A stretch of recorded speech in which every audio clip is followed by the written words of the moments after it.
সৎ বাবার চাপে পড়ে বিয়ের পিঁড়িতে বসে গেলাম আমি। জীবনে কি আছে সামনের দিকে এগুলো আর ভাবলাম না, খালি আল্লাহর কাছে বলছিলাম, আল্লাহ সামনে জানি আমার কি হয়, তুমি দয়া করে আমার ভালো কিছু রেখো। আমার যখন 15 বছর চলছে তখন আমার বাবা মার একটা সমস্যার কারণে তাদের ডিভোর্স হয়ে যায়। তারপর আমার মা আমাকে হাতে নিয়ে অন্য একটা লোকের সাথে বিয়ে করে নেয়, আর আমার বাবা অন্য একটা মহিলার সাথে বিয়ে করে নেয়। তারপর দুইজনের ঝামেলা ঝগড়াঝাটি এগুলো সব আমাকেই ফেস করতে হচ্ছে। আমার আপন বাবা আমার মাকে অনেক গুরুত্ব দিত, অনেক ভালোবাসতো, কিন্তু আমার মা তা মূল্য দিতে জানেনি। কিন্তু এখন সেই সৎ বাবা আমার মাকে এত অত্যাচার করে, সাথে সাথে আমাদেরকেও তার অত্যাচারিত হতে হয়। তো কি আর করার, বাবার কথায় বাবার চাপেই আমি বিয়ের পিঁড়িতে বসে গেলাম। জানি না সামনে কি আছে। বিয়ের ডেটও ফাইনাল হয়ে গিয়েছে। তারপর হচ্ছে আমাকে একটা রুমে নিয়ে সাজাচ্ছে, আর ছেলের বাড়ির লোকেরা মানে পাড়া প্রতিবেশী তারা এসে আমার সামনে বলছে যে ছেলের নাকি বয়স অনেক, আর ছেলেটা অনেক বদমেজাজি, এই জন্য তাকে কেউ বিয়ে করতে চায় না।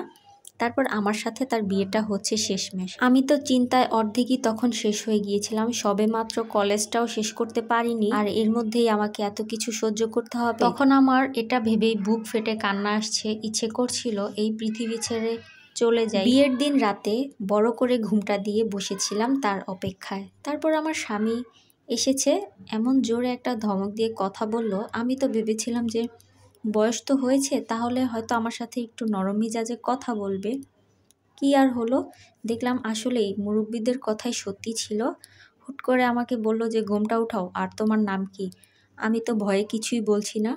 তারপর আরও জোরে একটা ধমক দিয়ে বলল। তারপর ভাবলাম যে না, এবার একটু কথা বলেই দেখি। টুকিটাকি কথা বলতে বলতে হঠাৎ করে সে বলে ফেললো যে তুমি আমার থেকে কখনোই স্ত্রীর মর্যাদা পাবে না। তার এই কথাটা শুনে আমি কিছুক্ষণের মতো হতভম্ব হয়েছিলাম। এটা কি বলল সে? আস্তে আস্তে দেখতে পেলাম তাদের বাড়ি ছোট থেকে বড় সবাই আমাকে অসম্মান করছে, কোনো মর্যাদাই দিচ্ছে না। আমিও বেচারা কি মুসিবতে পড়লাম, এদিকেও পেলাম না ওইদিকেও পেলাম না।